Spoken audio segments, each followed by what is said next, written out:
Drone હુમલામાં રશિયામાં મોત થયું હતું. હેમિલના મૃતદેહને સુરત લાવવા પિતા અને કાકા મૂંઝવણમાં હતા.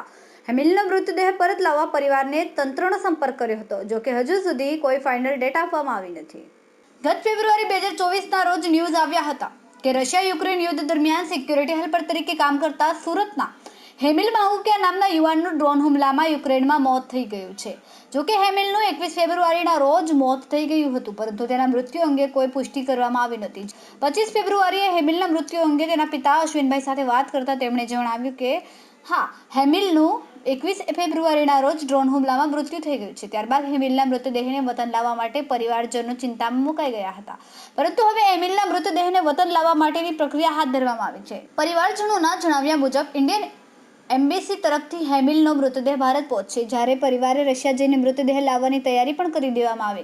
જોકે હવે ઇન્ડિયન એમ્બેસી તરફથી જવાબ મળતા પરિવારે રાહત અનુભવી છે. કેમેરામેન સેનિલ વિરાણી સાથે વિશાલ છેટા, માનવ પ્રભા ન્યૂઝ, સુરત. તમારું નામ? મારું નામ સુરેશ માંગુટિયા. સુરેશભાઈ, આજે યુવકનું મોત થયું હતું યુદ્ધ દરમિયાન. કઈ રીતે આજે યુવકની તમને ખબર પડી કે આ રીતની ઘટના બની છે, અને હવે મૃતદેહ તમારા વતન એટલે કે સુરત લાવવા માટેની કઈ પ્રકારની તજવીજ છે? અમને ત્યાંથી જે હેમિલની જોડે છોકરાઓ કામ કરતા હતા એને ત્યાંથી ફોન આવ્યો અમારે. સમીર કરીને છોકરાનું નામ છે. એ છોકરો એની જોડે જ કામ કરતો હતો, અને એ છોકરાએ અમને મેસેજ આપ્યા કે હેમિલ જોડે આ રીતે ડ્રોન હુમલો થયો છે, એમાં એ એટેકમાં એ હેમિલ આવી ગયો છે. પછી તમે કઈ રીતે આજે સરકાર સાથે વાટાઘાટો શરૂ કરી? અમે સતત 4 થી 5 દિવસ સુધી એમ્બેસી જોડે કોન્ટેક્ટમાં હતા. એમ્બેસીમાંથી કોઈ જવાબ નહોતો આવતો, પણ કાલની તારીખમાં અમને મેસેજ મળ્યો છે કે તમારી બોડીની જાણકારી અમને આર્મી તરફથી મળી છે, અને બોડી તમારી 3 થી 4 દિવસમાં અમે તમારી સુધી પહોંચતી કરી દઈશું. કઈ રીતે બોડી અહીંયા સુધી પહોંચશે? હવે એ પેલી એમ્બેસીવાળાએ અમને એવું કીધું છે કે અમને ઇન્ડિયા સુધી અમે બોડી ત્યાં પહોંચતી કરી દઈએ.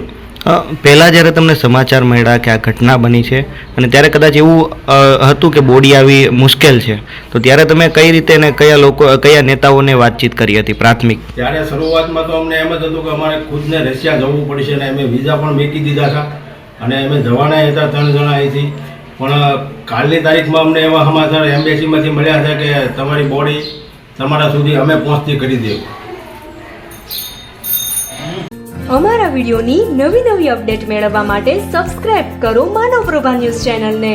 બેલ આઇકન ક્લિક કરો લેટેસ્ટ વિડીયો સૌથી પહેલા મેળવવા માટે.